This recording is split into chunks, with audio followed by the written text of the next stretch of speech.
আসসালামু আলাইকুম বন্ধুরা, আমি আজকে আপনাদের সাথে শেয়ার করব মেট্রো রেলের ভ্রমণের বিষয়বস্তু নিয়ে। তা আমি শুরুতে বলে রাখি, আমি আজকে আপনাদেরকে আসার ব্যাক করার বিষয়টা নিয়ে শেয়ার করব। আমি যাওয়ার সময় সেটা নিয়ে অলরেডি আমি আগে ভিডিও বানিয়েছি, আপনারা দেখেছেন। তো শুরুতে আমার সামনে যে স্ক্রিন দেখতে পাচ্ছেন, আপনি কোথা থেকে কোথায় যাবেন। তো আমি মিরপুর পল্লবী থেকে আমি যাব মতিঝিল। তো আমার অলরেডি কাউন্টার সিলেক্ট করা আছে, তো আমি ঠিক দিয়েছি। তো আমি আপনার যা যা করতে বলবো আমি তাই তাই করবেন। টাকা প্রবেশ করাচ্ছি, আমি আমার টাকা নিচ্ছে।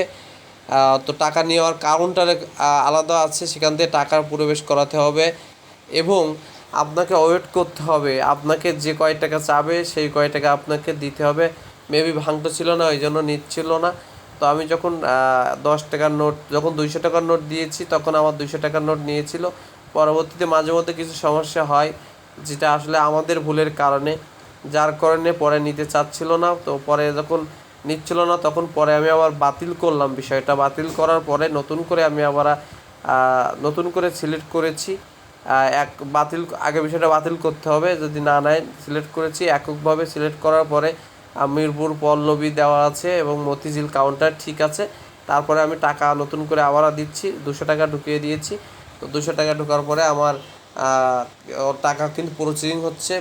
প্রসেসিংয়ের পরেই আমার টিকিট কিন্তু দিয়ে দিল। আপনারা দেখা যাচ্ছে অলরেডি আমার টিকিট দিয়ে দিয়েছে। তো মনিটরের দিকে লক্ষ্য করুন, যেভাবে করেছি ঠিক এভাবেই আপনারা নিজের টিকিট নিজের ক্রয় করতে হবে। কেউ কারো ক্রয় করে দিবে না। তো এবং হেল্প করার মতো কেউ নাই। টিকিট কাটার পরে টিকিট পাঞ্চ করে উপরে চলে এসেছি। আমরা এখন ট্রেনের জন্য অপেক্ষা করব। তো আপনাদেরকে একটু ট্রেনের লাইনটা একটু দেখানোর চেষ্টা করতেছি বা দেখাচ্ছি। তো এখানে অপশন আছে, হলুদ বর্ডারের পাশে কিন্তু দাঁড়ানো যায় না। হলুদ বর্ডারের পাশে দাঁড়ালে কিন্তু অ্যালাউন্স করতে থাকে। তো আমরা ট্রেনের জন্য অপেক্ষা করতেছি। তো আপনারা আমার সাথে থাকুন।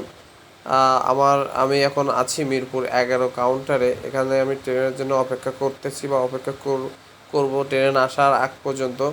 সেই সাথে আপনারা আমার সাথে থাকুন এবং দেখেন আমার সাথে সাথে অনেক যাত্রীরাও কিন্তু অপেক্ষা করতেছে কাউন্টারে। তারাও কেউ মতিঝিল যাবে, কেউ আগারগাঁও যাবে, কেউ সংসদ ভবনের ওখানে কেউ যাবে, কেউ খামারবাড়ি যাবে। তো আসলে বিভিন্ন কাউন্টারে বিভিন্ন স্টেশনে নামার জন্য বা বিভিন্ন স্টেশনে যাবে, এর জন্য মেট্রো রেলে মিরপুর থেকে যারা উঠছে, অলরেডি ট্রেনও চলে এসেছে।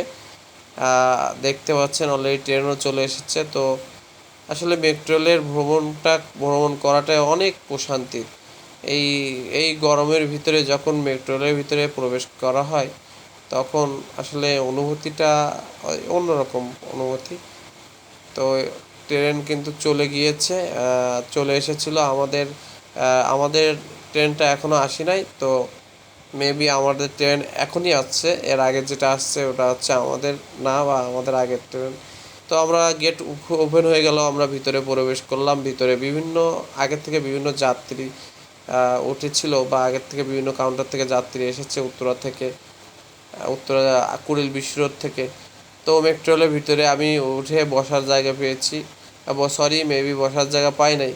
তো কত সুন্দর মিরপুরের যেই কলোনি, যেটা আমি মেট্রো রেলের ভিতর দিয়ে আপনাদেরকে একটু দেখানোর চেষ্টা করতেছি বা একটু দেখাবো। তো লোকাল বাসের মতো মেট্রো রেলেও এরকম যাত্রীরা ঝুলে থাকে। তো আসলে বাইরের লোকাল বাস আর মেট্রো রেলের ভিতরে ঝুলে থাকার ভিতরে অনেক তফাৎ আছে। এখানে এর ভিতরে ঝুলে থেকেও সুন্দর